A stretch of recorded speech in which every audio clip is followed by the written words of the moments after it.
Kikimora is a spirit.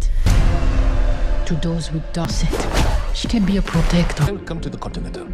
Checking it. This mark.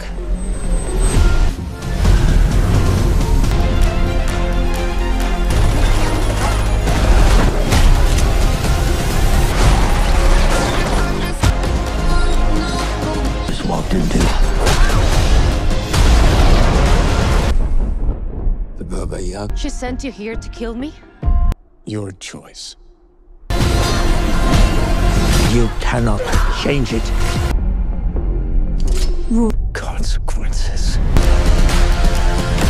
اهلا وسهلا بكل العفاريت وملخص جامد وجديد. اتمنى تشتركوا في القناة وتفعلوا الجرس عشان توصلكم اجدد ملخصاتنا، ويلا بينا على الفيلم. بيبدأ فيلمنا ببنت صغيرة اسمها إيف وهي في المستشفى وشكلها متبهدل وكل جسمها مصاب بجروح، وبص اللعبة باليه في ايديها وبدأت تفتكر كل اللي حصل لها، وبترجع فلاش باك لما كانت بترقص مع ابوها اللي اسمه غفير، وبنعرف ان مامتها واختها الكبيرة ماتوا من فترة بسبب شغل باباها، وكانت عايشة حياتها في سعادة وهدوء والدنيا كانت زي الفل معاهم، لحد ما في يوم مجموعة من عصابة كول بتهجم عليهم، لكن غفير بيحس بيهم وبيجري يخبي بنته إيف بسرعة، وبعدها بتحصل معركة شرسة بين أفراد العصابة وبين غفير اللي كان كل همه يحمي بنته عشان تفضل في أمان بعيد عن رجالة العصابة، لكن للأسف بعد معركة شرسة ما بينهم قدرت عصابة جولد يضربوا غفير ويسيطروا عليه، وساعتها بيدخل عليه زعيم العصابة اللي بيطلقوا عليه اسم المستشار، وإيفا كانت مستخبية وشايفة كل اللي بيحصل، وسمعت المستشار وهو بيقول لأبوها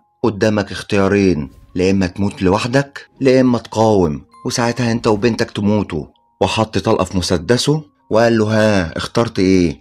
فأخد غفير المسدس وقرر يضحي بنفسه، لكن على آخر لحظة إيف ندهت عليه وطلبت ما يعملش كده، وساعتها رجالة العصابة شافوها فبيتحرك غفير بسرعة وفضل يقتل فيهم واحد ورا التاني بكل سرعة واحترافية، ولكن أثناء القتال غفير بيتصاب إصابات خطيرة وخلاص واحد منهم كان هيخلص عليه، فجأة إيف مسكت المسدس وقتلته وأنقذت أبوها، فأبوها بيديها اللعبة الباليه علشان يهديها، وأخدها بسرعة علشان يهربوا من البيت قبل ما باقي العصابة تخلص عليهم، ولكن قبل ما يهرب بيحط متفجرات وبيوزعها في البيت، وأول ما خرجوا هما الاتنين غفير بيفجر البيت كله وبيدمره، وقتها المستشار شاف اللي حصل وافتكرهم انهم كلهم ماتوا، اما غفير بياخد بنته وبيبعد بعيد عن البيت وبيموت قدام بنته، وساعتها إيف بتفوق من ذكرياتها على صوت راجل اسمه وينستون، وبيقول لها وينستون انت دلوقتي مالكيش حد، واكيد العصابة اللي موتوا باباكي هيرجعوا تاني علشان يدوروا عليكي، فايه رأيك تيجي معايا وانا هوديكي مكان تتربي فيه والناس اللي هناك هتهتم بيكي، وبتوافق إيف لان ما عندهاش حل تاني، وبتروح مع وينستون اللي بياخدها وبيروح لعصابة اسمها روسكا روما، وبيطلب وينستون من زعامتهم انهم يربوها وياخدوا بالهم منها، فرئيسة العصابة بتقعد مع إيف ولما بتشوف نظرة التحدي والانتقام في عينيها بتقرر تضمها لعصابتها، وقبل ما وينستون يمشي بيسلم على إيف وبيقول لها ان هي لو احتاجت اي حاجة ما تترددش في طلبها، وبيديها عملة ذهبية وبيعرفها ان دي العملة اللي بتتعامل بيها كل العصابات في نيويورك، فبتاخدها إيف وبتودعه، وبتجري الأيام وبتعدي 12 سنة على الأحداث دي، وبنشوف إيف كبرت وبقت بنت قوية، وطول الوقت إيف ما كانتش بتعمل أي حاجة غير إنها بتتدرب على الباليه وبتتدرب على القتال والرماية، وفي يوم من الأيام إيف شافت جون ويك، وده كان أخطر رجل عصابات في نيويورك وكان ملقب بالبعبع، فعلى طول إيف راحت له وسألته إزاي تبقى محترفة زيه وتبدأ عمليات حقيقية، فقال لها جون ويك بمجرد سؤالك ده فانتي كده على أول الطريق، وفعلا بيعدي شهرين بالظبط وإيف بتتكلف بأول مهمة ليها، وكانت عبارة عن حماية بنت رجل أعمال مهم مستهدف من عصابة خطيرة، بس كان شرط العملية إن إيف تستخدم الطلق المطاطي وما تموتش أي حد في المهمة، وفعلا تاني يوم إيف بتبدأ المهمة وبتروح حفلة فيها بنت رجل الأعمال، وهوب دارت المعركة ما بينهم، وفي الأول القتال كان صعب على إيف جدا، لكنها استخدمت كل اللي اتدربته في حياتها وقتلت بكل شراسة معاهم، واستخدمت الرصاص المطاطي اللي معاها علشان تقضي على أكبر عدد منهم، واسمها بدأ يتعرف وسط رجال العصابات، لكن في يوم من الأيام إيفا كانت في مهمة ولما خلصتها طلعت تركب عربيتها علشان تمشي، بس فجأة جت عربية بسرعة وخبطتها فنزلت بسرعة وهي بتضرب النار عليها، لكن بيهجم عليها مجموعة من القتلة وبتحاول تخلص عليها، فبتصد إيفا كل هجماتهم وبتدخل في قتال شرس معاهم لحد ما بتقدر تخلص عليهم كلهم، ووقتها إيفا لاحظت وشم على ايدين رجال العصابة، واتفاجئت لانه نفس الوشم اللي شافته على ايدين العصابة اللي موتت ابوها زمان. فبتغضب إيفا وقررت انها تدور على العصابة اللي قتلت ابوها وتنتقم منهم، وبتروح لزعيمة العصابة روسكا روما وبتسألها عن الوشم اللي شافته وازاي توصل لزعيمها. فقالت لها زعيمة روسكا روما انها لازم تبعد عن الموضوع ده وما تدورش ورا العصابة. قالت لها إيف تمام ومشيت وسابتها، وهي مقررة انها توصل لكل رجالة العصابة وتخلص عليهم كلهم. وعلى طول تاني يوم إيفا راحت لفندق الكونتيننتال ودخلت لمدير الفندق وينستون، فبتسلم عليه إيف وقالت له انت زمان قلت لي لو محتاجة اي حاجة تعالي واطلبيها مني. قال لها وانا عندي وعدي. فبتسأله عن الوشم وعن زعيم العصابة، فبيحذرها وينستون وبيقول لها من الأحسن ليك انك تنسي الماضي. فبتطلع إيف العملة الذهبية اللي اداها لها زمان وقالت له مفيش حاجة بدون مقابل، وطلبت منه يساعدها. بيقول لها ان العصابة ديت من اقوى العصابات لان كل رجالتها من عيلة واحدة. فبيقول لها وينستون ان مفيش حد يعرف مكانهم الا شخص واحد كان شغال معاهم وهرب منهم، والشخص ده اسمه دانيال وقاعد دلوقتي في فندق الكونتيننتال في مدينة براغ، ولو قدرت توصلي ليه هتقدري تعرفي منه كل المعلومات اللي عايزة تعرفيها. فبتشكره إيف وبتتحرك بسرعة على مدينة براغ، ودخلت فندق الكونتيننتال وحجزت الأوضة اللي جنب أوضة دانيال. ولكن المشكلة ما كانتش تعرف إن في قتلة محترفين بيحاصروا الفندق وقتها إيفا طلعت أوضتها، وأول حاجة عملتها لما دخلت طلعت من بلكونة أوضتها ودخلت أوضة دانيال. بس اتفاجئت لما لقيت هناك بنت صغيرة في الأوضة اسمها إيلي، وسمعت دانيال وهو بيقول لها إن البنت دي بنته، وبيقول لها أنا عارف إن أنت جاية تخلصي عليا لأن زعيم عصابة جولد قرر إن هو يتخلص مني، بس مش لوحدك، في قتلة كتير غيرك هييجوا يحاولوا يخلصوا عليا. فتقول له إيف إن هي مش جاية تقتله، كل اللي هي عايزاه معلومات عن عصابة جولد.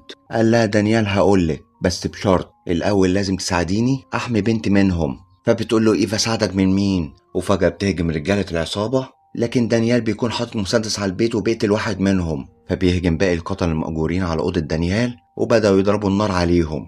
وساعتها دانيال قال لي إيفا خدي بنتي وهربي، ووقف هو يضرب في باقي العصابة، لكن أثناء القتال دانيال بيتصاب إصابة خطيرة. فقررت إيفا تاخد إيلي بنته وتهرب من المكان، لكن فجأة واحدة اسمها ألينا ضربتها على راسها وأخدت إيلي منها. ولينا أول حاجة عملتها لما أخدت إيلا ومشيت كلمت زعيمها المستشار وعرفته إن دانيال ما كانش لوحده وإن في واحدة كانت بتساعده. فقال لها طب هي فين دلوقتي؟ قالت له سبتها لحراس أمن الكونتيننتال. ولما فاقت إيف بعد شوية لقت نفسها قدام حراس فندق الكونتيننتال هي وكم واحد من العصابات اللي هجمت عليهم. فعلى طول إيف قالت لمدير الفندق إنها ما كسرتش قواعد ولا حتى قتلت شخص واحد جوه فندق الكونتيننتال. فمدير الفندق بيقول لها أنا عارف كل اللي حصل من الكاميرات، وأمر رجالته إن هم يقتلوا القتلة المأجورين اللي جنب إيف لأنهم كسروا القواعد، وأمرهم يطلقوا سراح إيف. ولما إيف مشيت من الفندق راحت لمحل أسلحة صاحبه اسمه فرانك واديته عملة معدنية وطلبت منه يساعدها ويقول لها عن مكان عصابة جولد.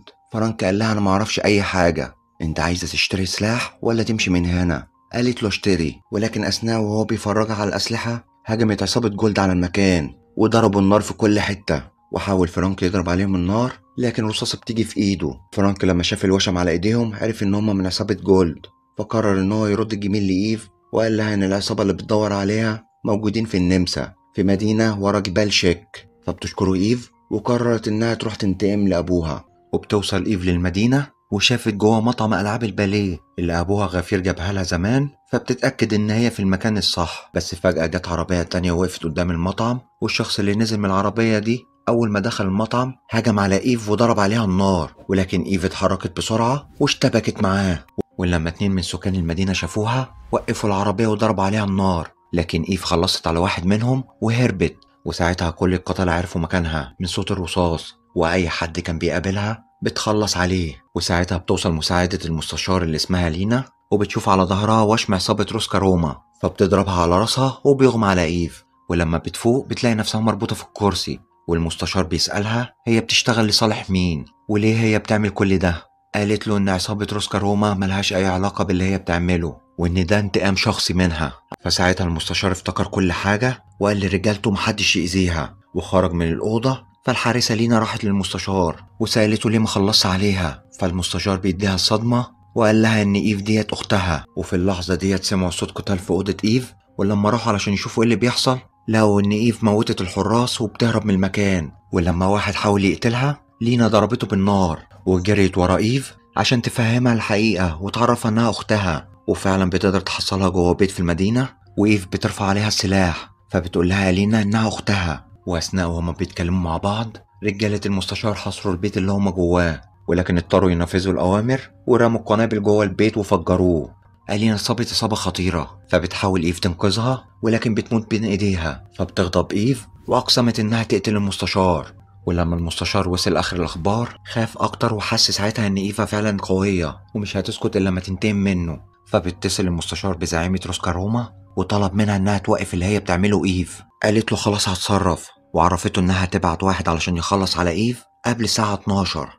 وبعد كام ساعة بيوصل قطر للمدينة، والمفاجأة لما بينزل البعبع جون ويك منه اللي بيقدر بكل سهولة يوصل للمكان المستخبية فيه ايف. وفجأة هجمت عليه، بس على مين؟ جون ويك كان قاتل محترف جدا ومسح بيها الارض، وكل ما كانت بتحاول تضربه كان بيصد هجماتها وبيضربها. ولما حست ايف انها تخسر قدامه طلبت من جون ان هو يساعدها ويسيبها تنتقم لعيلتها. ولما جون بيبص في عينيها بيتعاطف معاها، وبص في ساعته وقال لها قدامك نص ساعة بالظبط قبل ما الساعة 12 بالليل تيجي، ولو ما قدرتيش تخلص المهمة وتقتلي المستشار ساعتها هاجي وهخلص عليكي. فبتشكره ايف واتحركت بسرعة عشان تلحق انتقامها، واي حد كانت بتشوفه من العصابة قدامها بتخلص عليه لحد ما وصلت لمخزن الاسلحة، وهناك دخلت في قتال شرس مع رجالة العصابة اللي قدرت تقتلهم بدون رحمة. وساعتها المستشار بينزل لها وبيقول لها ان كل اللي انت بتعمليه دوت ملهوش اي لازمة، لان العصابة بتاعتي كبيرة جدا، ولو انت موتيني هيجي حد غير يمسك العصابة، واكيد ساعتها مش هيسيبوك وهينتقموا منك، فايه رأيك؟ وهوب ضربته طلقة في راسه وقتلته قبل ما يكمل كلامه. وساعتها ايف بتاخد إيلا ورجعتها لباباها دانيال اللي كان لسه عايش في المستشفى. وبعد فترة بنعرف ان الزعيم الجديد لعصابة الجولد اتصل بمركز خدمات التعاقد للعصابات وحط مكافأة 5 مليون دولار اللي هيقتل ايف. وساعتها الرسالة بتوصل لكل القتلة الموجودين في المدينة، ولما ايف وصل لها الرسالة هي كمان بتعرف انها في خطر، وان كل عصابات نيويورك دلوقتي عايزين يخلصوا عليها علشان ياخدوا المكافأة، فبتهرب بسرعة من المكان. وبكده بيخلص فيلمنا. لو عجبكم الملخص اشتركوا في القناة وفعلوا الجرس عشان توصلكم أجدد وأجمد ملخصات عفريت أفلام.